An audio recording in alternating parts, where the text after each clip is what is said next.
Welcome to Crosby's Crew. If you don't know our story, I am Mason Crosby, and we are lovers of wine. We lived in Wisconsin forever. We got to travel all over, but our favorite people in the world, we got to meet Keith and Holly Emerson when we went to Vineyard 29. And they now have Emerson Brown, and they have atLarge, their labels that they've created.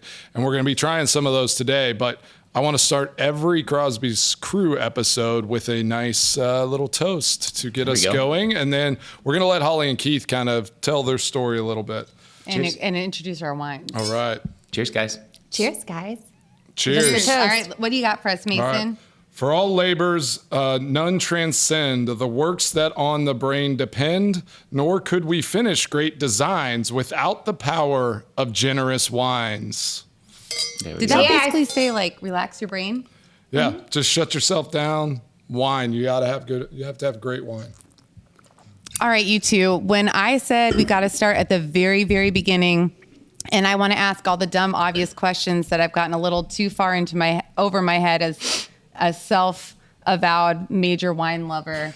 I said we need to go over like the tasting notes, the sipping, the swirling. What am I supposed to be doing at a restaurant, and why do I even have to do it? And y'all picked 4 wines, and you tried to make a really nice balance of stuff that we could run out and grab at the store, which Mason did yesterday. And but there was some specific tasting notes I asked for. Honestly, I want you to prove it. I don't ever taste these things. Yeah, prove it. And so with those, we went with the atLarge and Emerson Brown label.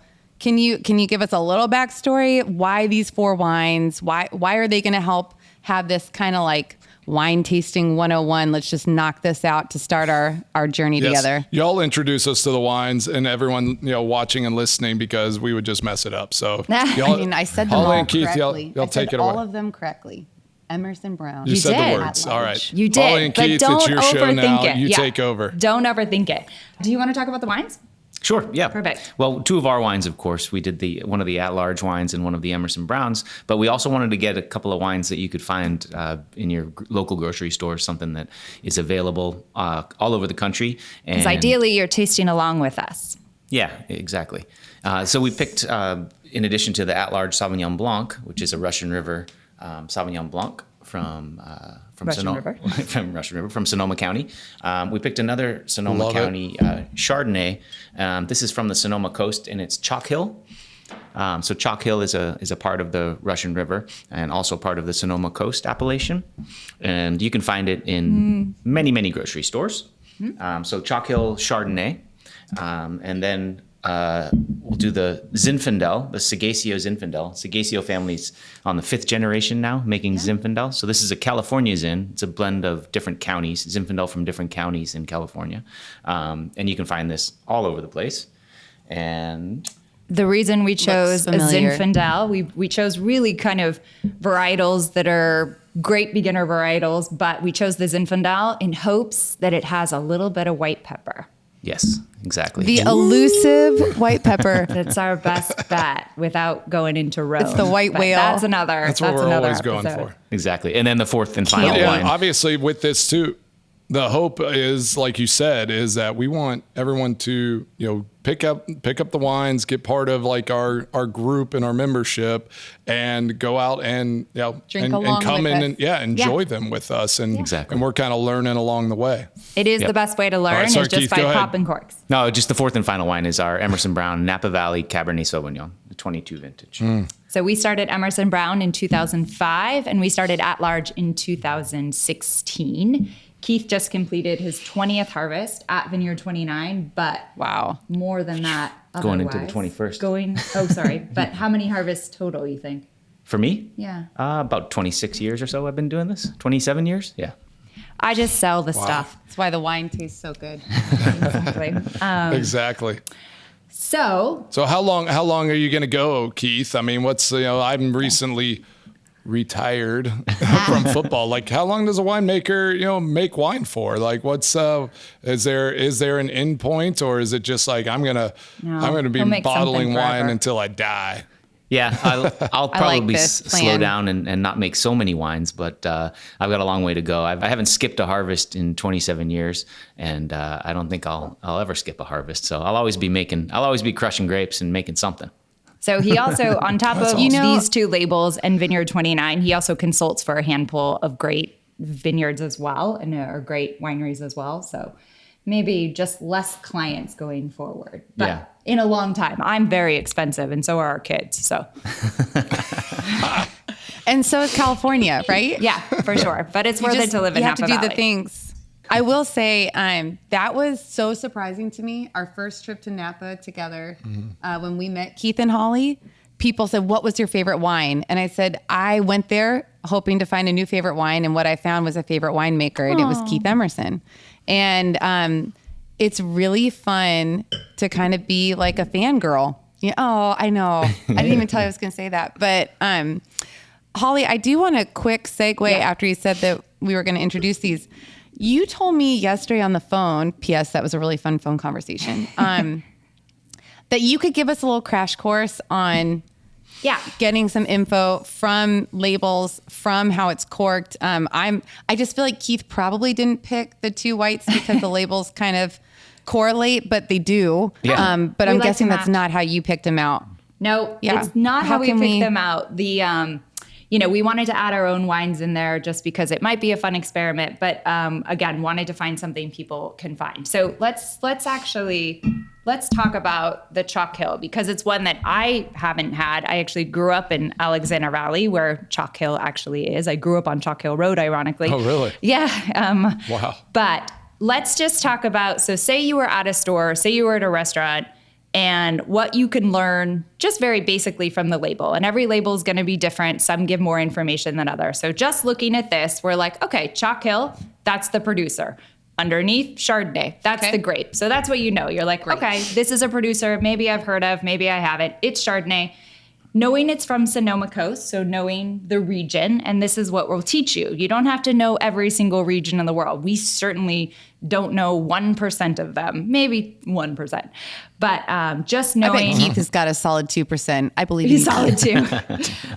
Where we can look at them and Molly's say... a hype girl. Okay, Sonoma Coast. Like, I know it's a little cooler there. What do we know about Sonoma Coast? Yeah, cooler climate. Yeah, it's cooler climate, so maybe this isn't going to be as ripe of a Chardonnay. Again, these are just assumptions we can make at the label. Looking that it's a 2023, like, okay, awesome. I want this to be fresh. And I don't know if sometimes you go to a restaurant and you want a crisp white wine and the vintage on the menu says something, and then they bring the bottle and you're like, oh, I thought this was a 23 or 4. This is a 21, 22. Like, it's okay to say, hey, I was hoping that this was the newer vintage. Can you check if you have the newer vintage? So it's just something to look at, because Okay. you don't So know be what's still bold. on the shelf. Yeah, it's okay to be bold and say, hey, I was looking for something. And they might say, actually, the 21 is showing really great right now, but but for the most part, these are kind of some things have it that your I way. learned. Yeah, have it your way. If you're looking, I like that. if Now, it's when a you say aromatic wine- crisp, Holly, when you say crisp, what is that like a mouthfeel? Is that a flavor profile? Is that like, because I'm Acid. starting to think of them in terms of like ages of kids, right? So is it like a little snappy, Yeah, exactly. younger, a little snappy? Yeah, exactly. It's acid. It's Impatient. acidity in the grape and in the wine, and giving you that sort of that freshness, that zip. Yeah. Exactly. Okay. the other- So younger is going to be crisper. Potentially, yes. There's definitely there's no always and never with with Exception. wine. That is the thing. But yes, you can generally assume I like that. if you're getting a younger wine, then it's gonna be fresher, it's gonna be brighter, potentially. That's just a broad assumption, because it is fresh. It is, this was on a vine 2 years ago as opposed to on a vine 4 years ago. What else would we look at? The other thing you can look Alcohol. at, and this puts us down a little rabbit hole for another episode, but I would look at the alcohol. I'd be like 14.2. All right. Oh. Like, what would you I say don't do about that 14.2? It's pretty Balanced for Chardonnay. balanced. Ours is a lower alcohol, but ours is a different wine from a different place. So, but that is something to look at, just to say, all right, if this was like 15.1, that's not what I'm looking for in a Chardonnay. That could be like a very rich Chardonnay, kind of a heavier hitter. If you're looking at Chardonnay at 15 plus alcohol, it's probably going to be not something you want to be drinking regularly, something that you want to have a whole bottle of or something. But the other thing I see about this bottle is it has a screw cap, which great. We love a screw cap. So to me, that maybe says this is a drink sooner wine. Not to say the Stelvin doesn't hold up for many years, but what are your thoughts on this? Yeah, I was just going to mention the other 3 wines that we're tasting are all under cork, and this is under screw cap. For me personally, the screw cap would mean that, like Holly said, it's something you want to consume in a few years, within a few years. Okay. All right. So it's easy for me to open this one. I'm going to pour out my Sauvignon Blanc, and we're just going to open it. I don't think I've had this wine since wine tasting in the 90s. So here we go. Okay. We are. Onward. Thank you, dear. All right. Let's taste a little Chardonnay. I'm ready. Let's do it. Should I just drink all 4 bottles and then see how I feel after? Is that Yes. Do we just add up the alcohol Yes. content? Is that Yeah, is alcohol content in wine a multiplier or is it additive? I think it's like probably how does it exponential. work? Well, Like, you also have do to we factor in multiply your by age. 15? You have to factor in your age. If you're 22, you can definitely take these all down and still, make it to your college class the next morning. But the rest of us, no. The Interesting older you get. smell. Okay. I definitely get Chardonnay characteristics. Okay, so what are typical Chardonnay smells or notes? So, And you probably, do you still swirl white wine or is that a red wine only deal? yes. And why do we swirl? What's the swirling doing other than looking cool? 'Cause it looks cool. And something to do with your hands. It looks so It does cool. look cool. You're, Is there a right way to swirl? Do you swirl counterclockwise? depends which hemisphere. Of course, you go Yeah. the opposite direction. No, it's you're swirling just to get all the aromatics out into the into your nose, like out of the glass and into your nose. You're trying to bring a little oxygen in there, and then getting the aromatics to come out of the glass, to sort of explode out of the glass. This wine has been asleep in a bottle, and it's been in a tight in a closure, and now it just needs to stretch a little bit. We were at dinner the I other love how night. y'all talk about like that it's asleep and we gotta wake it up. I'm I just love that. exhausted Again, all all I'm the thinking time. about is kids. Yeah.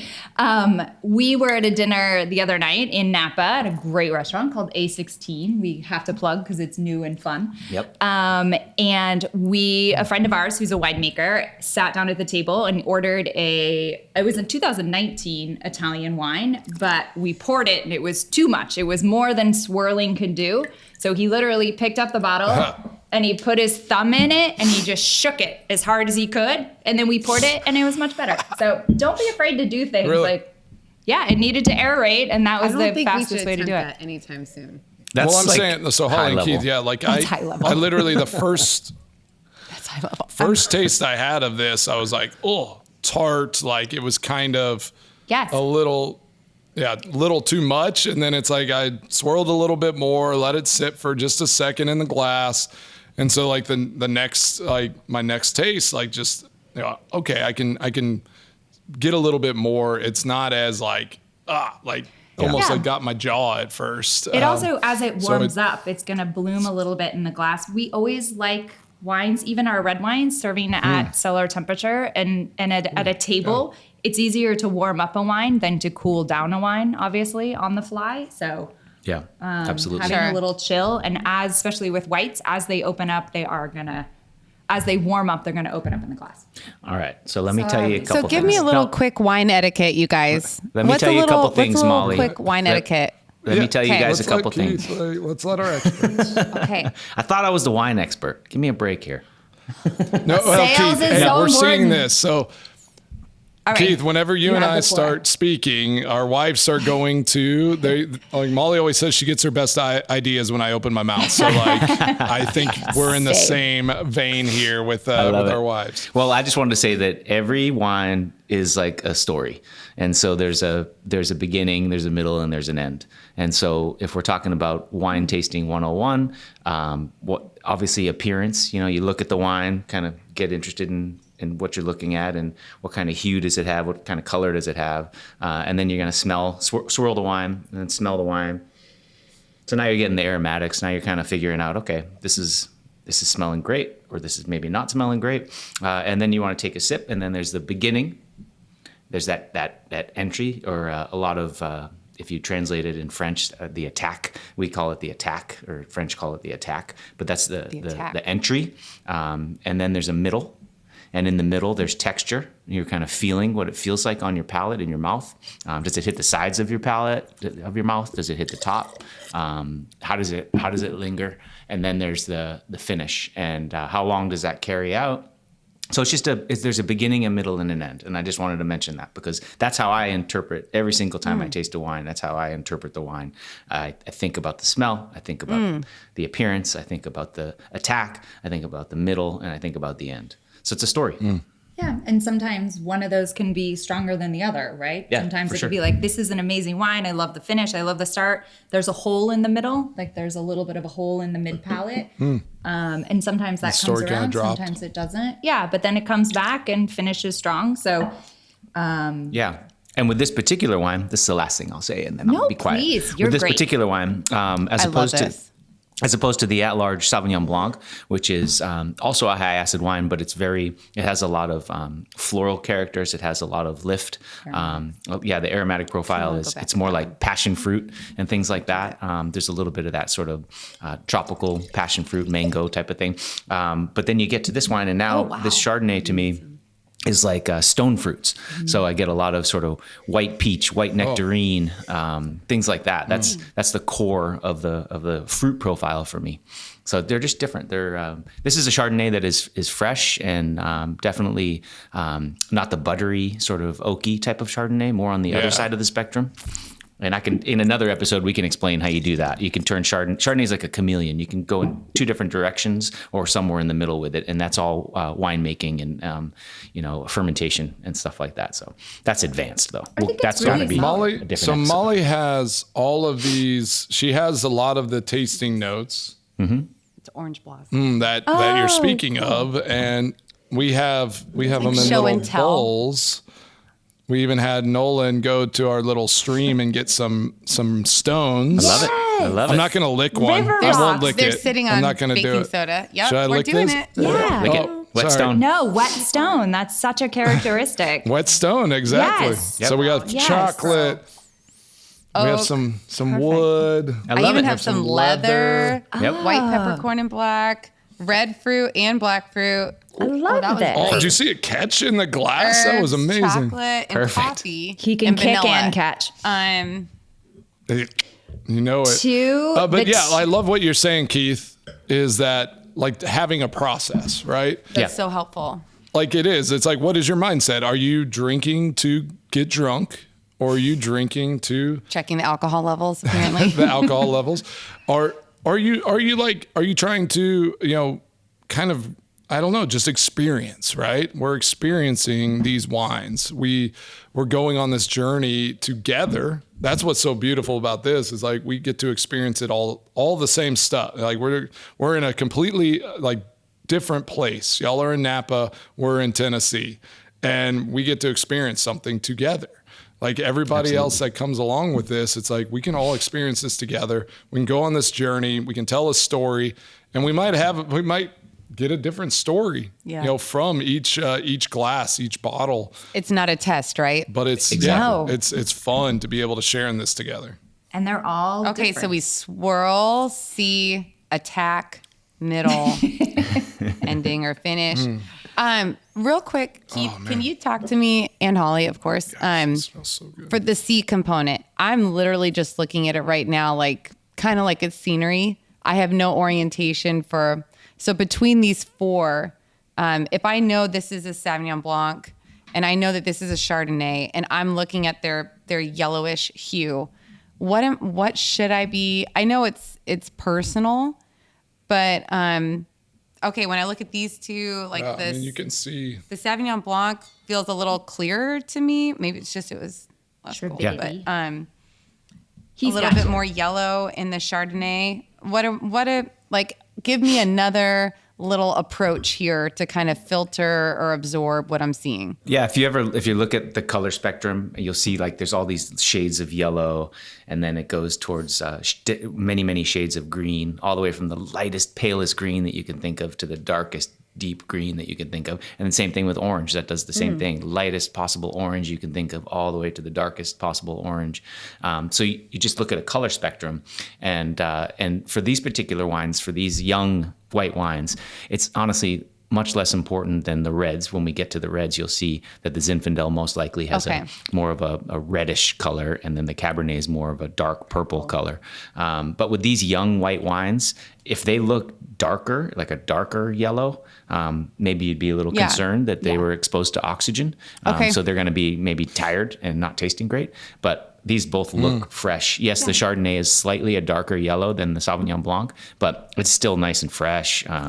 That's winemaking and difference between the two varieties, really. The Sauvignon Blanc is going to be a little bit on the greener tinge, and then the Chardonnay is going to be a little bit more on the yellow tinge. And little pro tip, we say straw more than yellow. Yeah. Like it's straw colored. Just sounds a little fancier.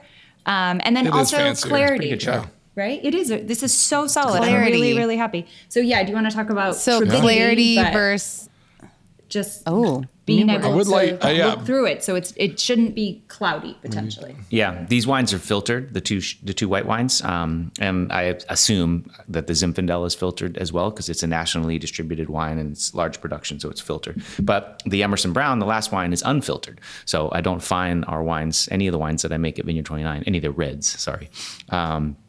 We don't filter those. Turbidity is just, I don't want to get geeky on you, but nephelometer turbidity units, NTUs. There's certain, if you're not filtering, then there's an ideal range of NTUs, an ideal range of turbidity. If you go too high, then you could get solids in the bottle, like little chunkiness. I'm sure you've had wines where they're kind of chunky. They get some solids on the cork. Mostly big reds. So they're usually non-filtered wines. But when you're filtering, these basically these white wines have 0 to 1 NTU, so they're essentially clear and they have no turbidity. Zinfandel's probably somewhere in the middle. So when you're looking at it, you don't want it to look cloudy. So that's like a requirement for like if something is more mass produced and like out and and everything like these, like where you see in the store. They're kind of something that you can pick up on an everyday basis. Like more than likely they're going to be somewhat filtered just to take out some of that. It's really just for protection and for consistency and to make sure, because they're being shipped transported all over in big trucks, and sometimes they're on ships and boats coming from other countries and this and that. Those sort of nationally distributed wines that you can find in all these stores in all these states, you probably want to filter those because it's going to be more consistent and more stable across the board. It's not a negative thing at all. Yeah. It's really just a preservation sort of thing. So right. All right. That is news to me, and I'm noticing it's not on the label. So that's not something that will be noted on the label. No, that's more just a straw versus yellow. Like you just know that when it's something you're finding in the store, more than likely your grocery store, your local wine shop, a name easily recognizable. It's probably going to be filtered. Yeah. For consistency. Yeah. And because you want it to look clear and pretty. For promotional purposes. Before we move on to the... he's going to talk about the Sauvignon Blanc. Let's go. For promotional purposes, it's not something you say like, we filter. It's more like on lower production, high-end reds, you say unfined, unfiltered. It just sounds fancy. That's a promotional thing. That's all. Go ahead, Mason. No, I think... I would love just to hear your tasting notes on these two white wines before we move on to the red Stone wines. Fruit versus tropical fruit. Exactly. Right? And just kind of what we should be experiencing from an expert's opinion as like, obviously you've said some of it, but like, I just would love. And when you say those words, do you viscerally smell, taste it? Or is it like this hint that like you refine over time? Where are these terms kind of coming from? We hear a lot of the same, right? Like coffee, tobacco, leather, mineral, butter.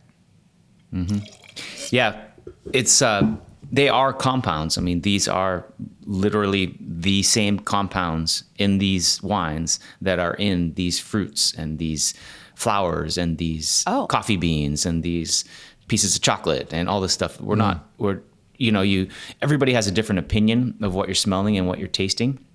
And your palate's different than mine. And it's not a right and wrong thing. But it's just what you're getting out of that wine. What is your palate getting out of that wine? What is your nose getting out of that wine? So literally, I'll give you a good example. You guys know banana now and laters? Remember the candy now and laters? And that banana. Oh, yeah. Not what I was expecting you to say, but yes. Yeah. Sure. Can picture it. So that is literally a chemical compound called isoamyl acetate. And isoamyl acetate is something that actually is present in a lot of Chardonnays, particularly from the Sonoma coast. And so isoamyl acetate is actually literally in that wine. If you were to run an HPLC, if you were to run a full panel on this wine, you would see that one of the chemical compounds in that wine is isoamyl acetate. That happens to be the same compound that is in banana now and laters. So it's that type of thing. It's there. It's your palate trying to figure out what that's smelling like, what's that tasting like.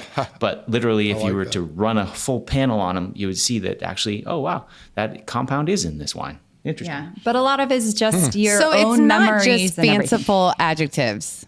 Right. Yeah, it's not just fanciful adjectives or searching for words to, it's not this act. Like they scientifically kind of show up broken down in similar ways. But there's also, and that kind of reminds me of visiting Vineyard 29.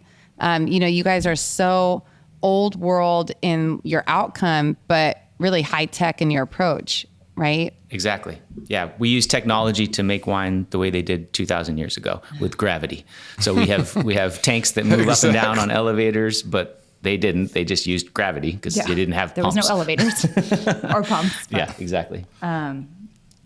It's so awesome. But smell is like, don't think too hard. If somebody's like, I smell white flowers and white peaches, you don't necessarily have to say that. Maybe peaches smell different to you. Like we are all very different and subjective. I mean, Mason, you can walk into a locker room with a bunch of guys and you're like, I think this smells like socks. And they're like, I think it smells like farts. Like you're probably both right, but you just definitely smell different things. That is the common locker room smell. I'm glad you didn't choose that wine. Smells a lot better than, or a lot worse than the wine, for sure. So I'd rather be smelling this wine now than all the farts and socks. I don't know, Mason. You were kind enough to show us that fancy Green Bay locker room, and that smelled pretty good. It looked pretty damn nice in there. Yeah, that's true. Well, maybe like an old high school locker room. It didn't smell bad in there. Our equipment guys took meticulous care of that place. So we didn't have these smells that maybe a high school locker room. Okay, so high school locker room. So then, as we're just talking about what we're smelling, me being a bookworm, I obviously signed up for WSET and was trying to learn about primary, secondary, tertiary, flavor profiles. Or is it safe to say we can kind of, since I don't want a job in the wine industry other than being, a wildly watched I do. Wine podcaster. I'm retired, so he's open. But if I'm not trying to be like a winemaker or a som in a great restaurant, do I need to dive into those? No, I think realms? honestly, do I need to? The best way to do it, the best way to do it is just when you're opening wine, which I think you do often, just give it a little thought. Don't overthink it because that would make it, you don't want it to not be fun anymore. But the best way to do it is just when you're opening bottles of wine, kind of take note and or just be aware of all the smells around you. Like when you bake with cardamom, smell cardamom. We get that in wine or Chinese five spice. Like every time you have a spice, the more adjectives you have and the more experience with scents you have in your own brain, the more you're able to expand your vocabulary when it comes to tasting. I love that. I'm not Just lifting like, rocks, and so, again, like as you know, it's like as we are going to talk about on this too, is like, you know, drinking responsibly. It's like that's part of that as well. Like you have a thoughtful way that you approach drinking wine and alcohol instead of just like, I'm opening something up, I'm just drinking it just to, you know, get the result of what the alcohol is providing. Like I like that you're saying have a forward approach, like have a prequel to opening the bottle where it's like, I've thought about this, I'm going to enjoy this and experience this instead of just, I'm just popping another drink just, you know, just because. That's also kind of my favorite thing about wine is I have a hard time slowing down. Shocker, I know. And so something that engages all of my senses, and to think that even when I'm not drinking wine, I could be making breakfast and cutting up fruit and just making sure I get a good whiff of it. You know, that. Yeah, I won't be doing that, but I will. You should. Will you eat a banana now and later? I'll have a banana now and later. Later. What do you think, Keith? All right. Hey, so. Hold on. Keith has a. Which red. Oh, Keith has thoughts. I see. Yeah. Mason's the one trying to take this from you, Keith. No, I'm just, you know, I he gets want to his make best sure that thoughts when you're starting to talk. We're on time. Molly will get mad at me if we're not on time. Now, the only thing I was going to say was it's also fun to see how the bottle changes as it's open, you know, because it's going to, as it warms up a little bit. Bottle? The wine in the bottle. Yeah. As wine in the bottle. There's no like color. This is just going right over my head. I'm like, wait a minute. I've never paid attention to the bottle after pouring the wine. Well, over a meal, I mean, we've done this together. Fine. Over a meal, you know, you're pouring and you're tasting, and that's great. And then you come back to maybe a second pour, I don't know, 20 minutes later or half hour later, it's going to be a little different. And if the bottle's still open, an hour later, it's going to be a little bit different. It just changes over time as it's open and exposed to oxygen. It's kind of it's a fun journey. Every time we have a nice dinner party, it's fun to try things, you know, at the beginning and then a little while later and then, you know, towards the end of the evening. And there's a lot of times you'll have a bottle open and you'll taste it and say like, I don't love this. Let's open something else and go back to it. And again, it has changed. And sometimes you're like, I still don't like it. But most of the time you're like, all right, this is open. This has changed. Whatever I didn't like about it maybe blew off or opened up. And so it's always worth not judging a bottle right after you pop the cork. It needs a little time.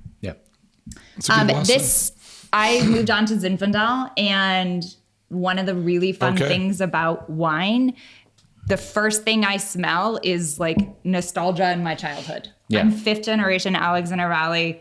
My parents divorced. My mom moved to Dry Creek Valley. So I literally grew up in Zinfandel land. Absolutely. And so to me, I don't think about this smells like plums, this smells like red fruit, which it does. But to me, this smells like wine tasting when I just turned 21 and I worked in a tasting room. Like this, I think my mom cuts Rachel Seghesio's hair. That's true. What? And so to me, this just smells nostalgic. And it's that same, like a banana Jolly Rancher. You're not thinking of that technically, you're thinking of that nostalgically, right? Like going to the store when you were a kid and getting Jolly Ranchers. So did they make banana Jolly Ranchers?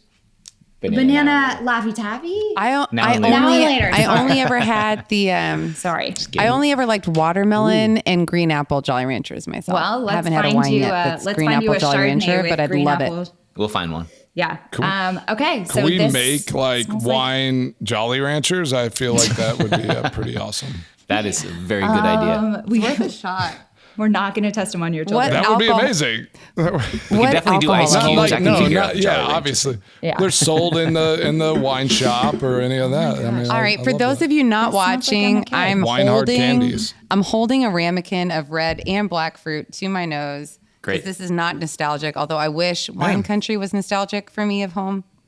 I guess I'll just settle for the Rocky Mountains, but yeah, that's great too. Oh, wow. To me, this is I highly suggest doing this. Plum. This is fun. Yeah, this is like not cut up plum. This is like an so soft, hot plum. Like when you're outside juicy. And you pull it and you bite it and it's so juicy and then you smell that. Like this is not, sometimes there's crisp fruit, like crisp peach or like just ripe pear. This to me is like just juicy plum. But what do you think? Yeah, I agree. Absolutely. I'm going to go ahead and say it. The end has like the finish has a little bit of like a bite tiny bit of a bite for me Well, that it's I like. Zinfandel. Yeah, for I sure. like that it doesn't just stay fruit jammy. It's 15%. 15%. I guess the higher ones. It's a 15%er for you. Zinfandel is a very uneven ripening grape, and for the most part, sorry, you can talk about it. Go for it. But Zinfandel is an uneven ripening grape, so on one cluster, you're getting. What does that mean? On one cluster, it just doesn't ripen uniformly, which is fine. It's just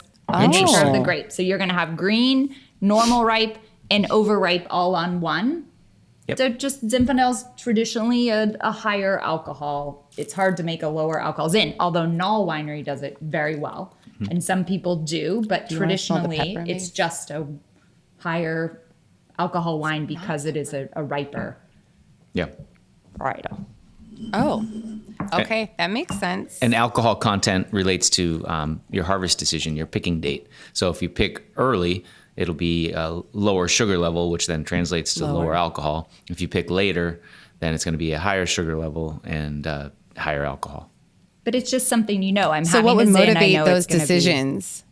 Style, winemaking preference, it's really also from a farming perspective. It's sometimes the farmer will be, obviously the farmer is going to be communicating with the winemaker, but sometimes the farmer will want to hang the fruit longer or want to pick earlier because there's certain weather events coming up. Maybe it's going to start raining, or maybe it's going to be a 5-day heat spell. So you want to stay on top of it. Remember, this is just an agricultural product. We're just growing these things, and so a lot of communication, that's very important, and watching the weather. But your picking date, your picking decision correlates to your final alcohol in the bottle. It's kind of interesting. But also just knowing Keith, how traditionally Holly, real alcohol is quick. going to be higher. So like this Zinfandel, because we've talked about this a bunch, is this good, like better with food, or would you call this a cocktail? Keith said it was wine. a cocktail cab. Are there cocktail Zins? I'm just wondering, is it because I'm assuming every varietal you would consider, all right, this would be, I need to pair this with like a certain food just to kind of get the fullness and like what it really is bringing, or like this one I can just drink on my own and it's fine. Yeah, for me, this wine in particular, I'd prefer it with food, definitely, with something that maybe on the either on the spicy element or barbecue, pizza, things like that. Not super sophisticated, high end, cuisine, exactly, but just like an outdoor, barbecue night. Yeah, is this something that some of those Real spices. easy. Some of those spices in the Zinfandel will pop out. Maybe perhaps white pepper will pop out more with the foods that you're eating. Yeah, exactly. I definitely, when you said there's that on the finish, there is some spice on the finish. And, for sure. But I think these are all like very just drinkable, easy wines. They're not, super complex that do require some food to pull out. These are just easy drinking, delicious wine. It's episode 1. It's episode 1. Come on. We can go. We'll It's go episode deep. 1. That's right. Stick with us. I'm not gonna baby lie. steps. We're just giving you like a big overview rundown of what's going to, what's coming. But obviously, I'm ready for that cab. yeah, I don't Yeah. want, we have to talk about your Emerson Brown and what this cab, 2022 fun. Napa Valley cab. And while doing that, Holly and I have been spending a lot of time on the phone together this week, and and we kind of had the idea that since we ask you a ton of questions, maybe obviously non-wine related for the love of God, but we were wondering if each episode you might have a question for us. Yes. That sounds great. Do you want to do I'm gonna have a bite of this chocolate. Wait, you're eating my tasting notes? So you could eat the chocolate. It's available. It's there. It's there. That's a prop. And you have the right wine you're pouring. Was it not real chocolate? No, it's real chocolate. It's real. Enjoy. No, enjoy. You do you. This chocolate's amazing with your Emerson Brown wine. I love Perfect. Yes, so this is our Napa Valley Cabernet. Okay, but first before we go to the big dog Cabernet. Yeah. Cabernet is king. Yeah. What's your question for Mason? I want to know what your favorite cleat to wear is and was. Ooh. Audrey is also dying to know, my daughter. our daughter. My favorite cleats. I would like a clarification though. Are you talking soccer, football, or both? For Well, field what I goal kicked in, kicking, right? Yes, for field goal Yes. kicking Well, purposes. that was technically whether both. it's on a football field or a crush pad at a winery. Yeah, and I want to know if you have a name for your cleats. Well, That was so I epic. am wearing my Adidas Sambas. Perfect. I think these are these gazelles. I don't know which ones, but yes. So I started my career with Reebok, then I was with Nike for 6 years, and then I went to Adidas. And I will say once I had my best years kicking in Adidas cleats. They're soccer cleats, my all-time favorites. So I have the Adidas, the Copas are my favorites. Okay. Not the old school like Copa Mundials, but like the new modern Copas.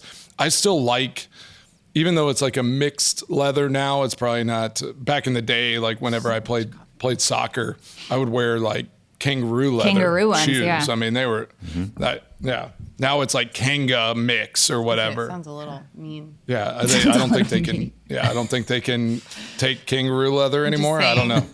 That's not kangaroo leather. This on is the not. table. We're not It is smelling. not kangaroo leather. That's This doesn't remnant. smell like kangaroo leather. No, Vegan, But I non-kangaroo love, leather. like, that's Shiraz. Shiraz and has it's so kangaroo funny leather. how. So Nolan, our son, is so different. He likes synthetic materials. He does not like the natural. My daughter's the same. kind of feel on his feet, and I love Audrey's a baller. like that soft leather that would just. I could, because I had to wear them tight. Yeah. So I had to wear like a size smaller than normal on my kicking foot. So I need something that was going to stretch and kind of mold to my foot. So I tried everything, but those Copas were my all-time favorites, and I made a lot of big kicks wearing the Copas. I love Awesome. that. I love it. Thank you. Yep. Okay, And just should we a, talk some just a Ken? note Big for our, Adidas fan. a note from for our listeners. The first time we got to go out, Keith had kicked a field goal through wine crates, and then we wanted to come out and see Mason do it. And I'm not going to name names, but 3 out of 4 were wearing Adidas Sambas or Gazelles. So they've become the official shoe of They the are the official podcast. shoe for Yeah, if you're for listening, Crosby's Adidas, crew. So- and you'd like to sponsor. Yeah. And any join. listeners, we would like you to tag pictures Yeah, of show fun us- ones. show us your shoes. Some fun ones that you see or are wearing, because shoes matter, feet matter. I did make a always. field goal holding a glass of wine. Yeah, we'll put that on the Yeah, web. we'll put that on. on the web. I'm multi-talented. It Yeah. was amazing. That was It- an amazing day. Such a It great went lunch. Such a good really dinner. Far. Really far. Yeah. Very skillful. Yeah. Down the mountain. Yeah. It was down the mountain. I think I helped go and get those. Keith was super concerned. One is like down the hill. still I went not to be downhill. found. It was so far. One's really far. Holly, do you have We a lost one. question? All right. Do you have a question for me, Holly? I'm really good at laundry and wow. Oh, burn. Shot across the bow. Gross. I'm excellent. How dare you? I have to do my own laundry now. You do. He's retired, folks. It dawned on me one day. I'm like, wait a minute. I don't need to do your laundry. And he was like, yeah, that's fine. And I thought to myself, how long ago could I have made this declaration? I said, I have a wine podcast to work on. When I played, I didn't have much laundry because I just went to the stadium. I wore the same thing every week. I don't think you should into tell the stadium. everybody everything. I changed underwear, but I'd go into the stadium and change clothes. I'd wear, team issued stuff or He'd wear the same outfit for a 8 week, to 10 guys. hours a day. And so I was just, I did not have a lot It during was the a season simpler to wear. time. Sounds great. Simpler time. Now I'm retired, and it's a lot harder being retired, by the way. He does his own laundry. It seems really hard. Molly, when is the last time you wore a cheerleading outfit? That's personal. Okay. For actual sort of Yes! competition, not outside of the home. When is the last time you wore a cheerleading not outfit expecting that. outside of the home? Twins. Ah! Oh my gosh. I cannot believe I was not expecting this from any of you. Sorry, that was Oh on my the gosh. I'm so flustered. That's the Go back to Cabernet. the Cabernet. I thought y'all had talked about that. No, that's the Yes, fun of it. yes. All right. The last time, that was 2008. Okay, so But in college. clearly from this conversation, I still have the uniform in it. I will say, early on in our marriage, Mason found me like crying after having one of our kids because once a year, usually around my birthday, I try on my college cheerleading uniform and make sure it still fits. That's like my litmus test. I saw this picture the other day. And it might come out for other. Wait. When did I go put it on when CU was playing? Yeah, that was. It was legit. Oh my gosh, it was last year, Hall. Okay. See? There we go. And I really hope no one from CU is listening to this because you're really not supposed to keep the uniforms. Okay. I got it on. think you're okay. I'm sure I got it on I think eBay. you're okay. I'm sure I didn't take it with me. Yeah, she was sitting like holding one of I think it was Charlotte baby and just like crying. And he's like, "What's wrong?" I'm like, "I can't button my cheerleading skirt." We have all been there. Don't feel bad for her. She can still wear it. All right, still of course. very much a fit. Mace, well, the midsection is under construction, I feel like, on a daily basis. But Mace, I feel like we should put ourselves out on a limb for our listeners. Should we try? I thought we just did. Well, yeah, we did. Yeah, But should we clearly. try and say what we taste? Yeah, Because they're obviously definitely. going to nail We're it. on Cabernet. So They're we're gonna on nail it. 2022 Emerson Brown Let's Napa be Cabernet. real. Let so me we're smell in my Napa rocks now. real fast. Oh, okay. Smelling my Smell rocks. my okay, rocks. so This is this lady. Speaking of cheerleading if I outfits. walk in, if she's wearing her cheerleading uniform, smelling As long as rocks I'm not and licking licking rocks. rocks, I'm gonna be very concerned. Or you're gonna She's have like child cuddling number with 6. this piece of birch. stop it, Holly. That factory is closed. Okay, I don't smell any of these herbs in this, but I did have mint in there, which I thought was a misstep. Okay, it's not that. Maybe a little dark chocolate. Maybe wine makes me feel so good Ooh, I because of got all some the deep coffee. breaths. I got a little coffee notes. Do you really? For sure. I bet you looked it up online. You're such a Yeah. cheater. See? Oh man, I don't smell that. Yeah. And it's And it might be okay. science. Scientifically, it could be there. No, don't even All right, think what about do you that. smell? Say words. I smell definitely some coffee notes. There's a little bit of vanilla. I like a hint of dark chocolate. I don't smell any leather. I've got the leather. Then You're just not like an watching, the underlying leather's all of over my like, nose.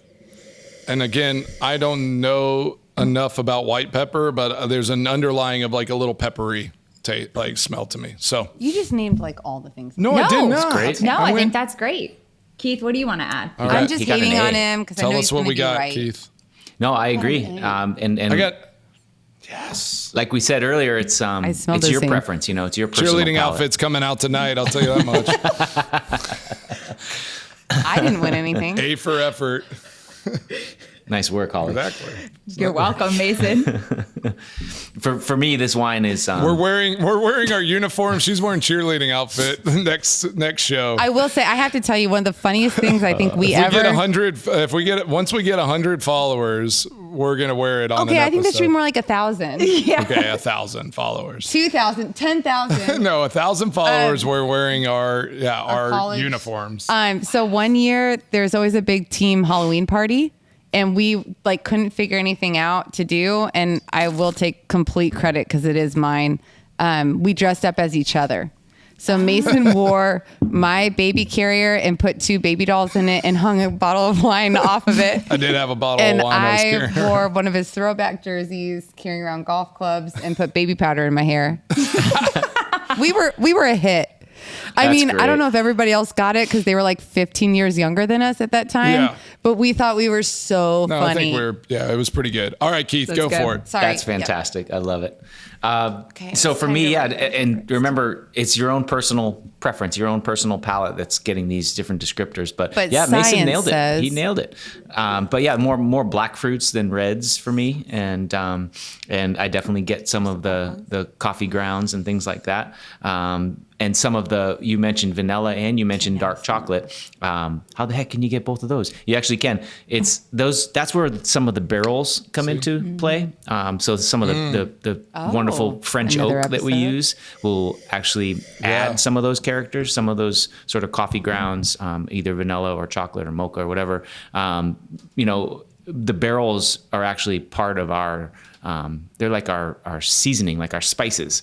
We can actually change the wine a little bit by putting it in different types of barrels, and whether they're new or used and all that fun stuff. So it's not always about just the grapes. It's about fermentation. It's about the temperature that you ferment at. It's about the barrels that you use and how long the wine spends in barrels. It's about the way you move the wine around throughout its life, whether you're using gravity or pumping and things like that. But as far as this wine goes, it's sort of dark fruit driven, with some nice barrel spice to it. And that barrel spice is exactly what Mason was mentioning when he was smelling and tasting. Yeah, I get some underlying herbs as well, like more dried herbs and more like mountain sage, or when you're going for a hike, some of those like more natural herbs outside as opposed to cooking spices. Yep.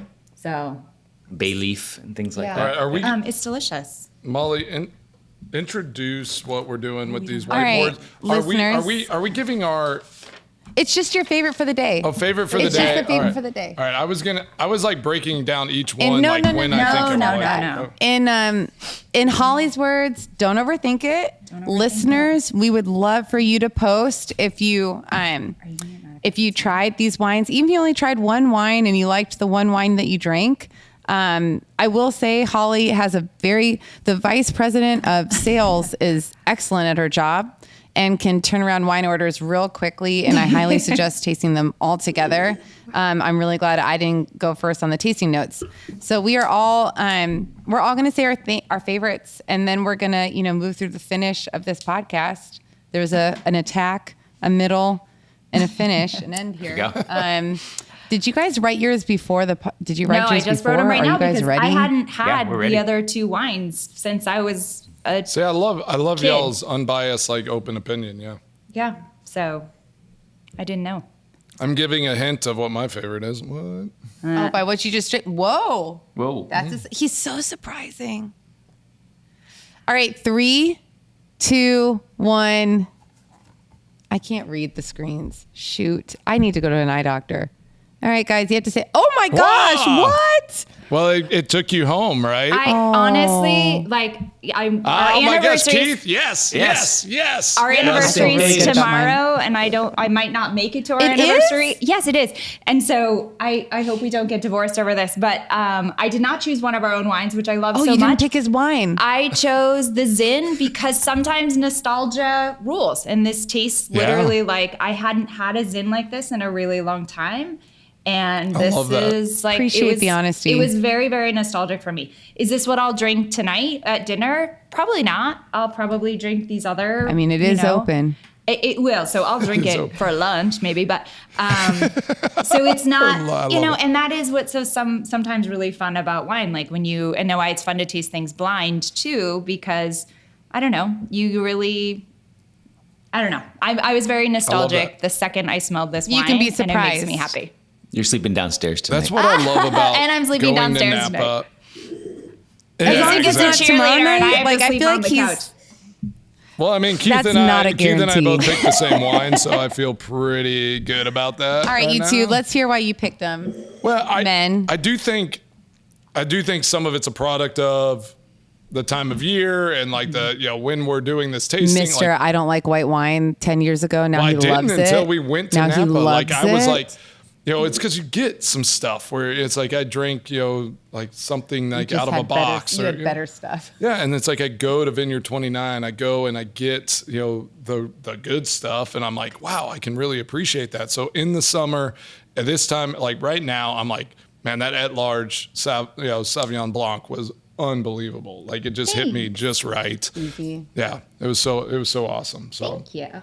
You get And, an A plus. yeah, A it was plus. A+. Star student over here. I am, I'm just trying Whatever. Molly, what to. I'm not a did brown you noser. I choose? just say I have great taste. Good point. I chose the Emerson Brown Cabernet, which harkens back to that trip to Napa.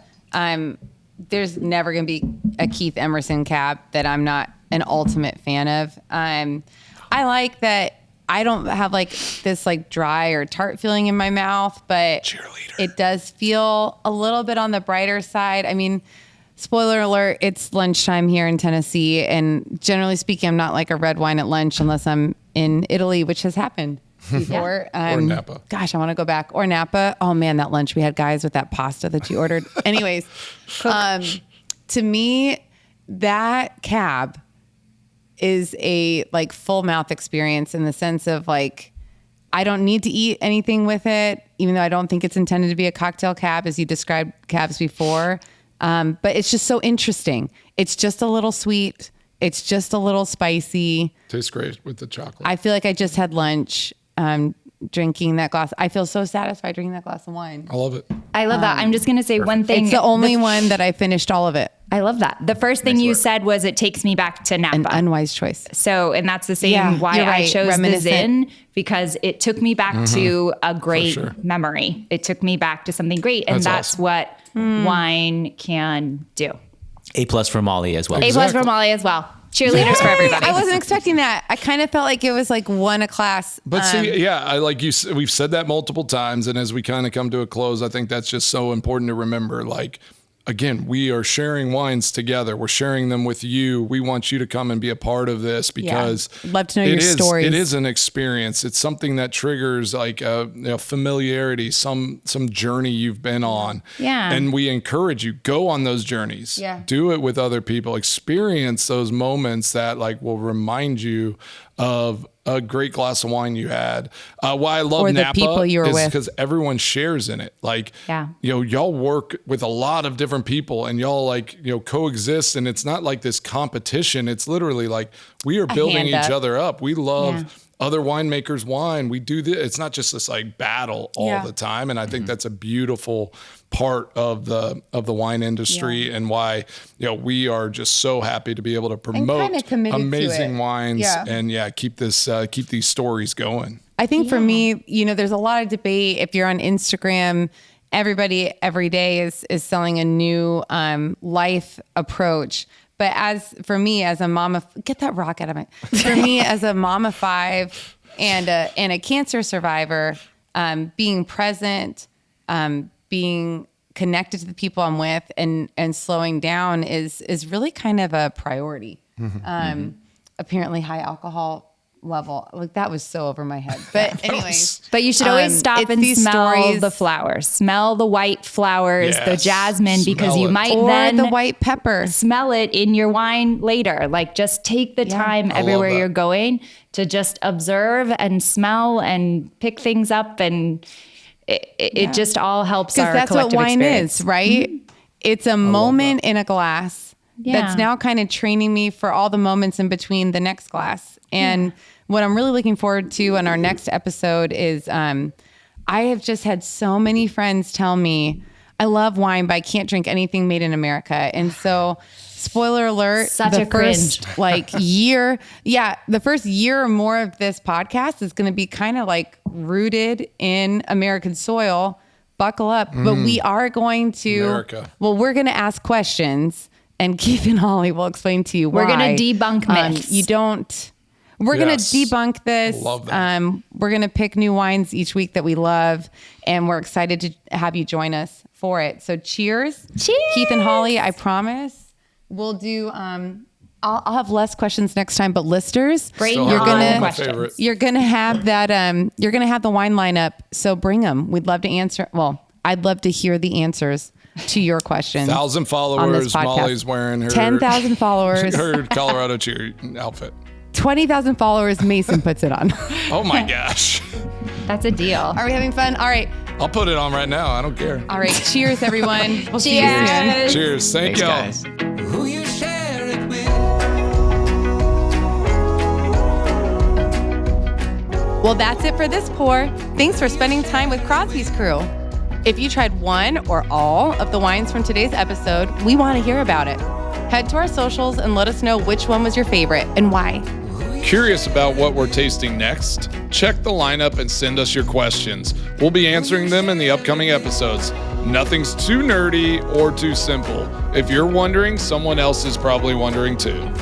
And hey, before you go, just a reminder that drinking and driving is never okay. Please enjoy wine responsibly. Always have a designated driver lined up before the bottles open, and consume in moderation. Until next time, cheers from the crew.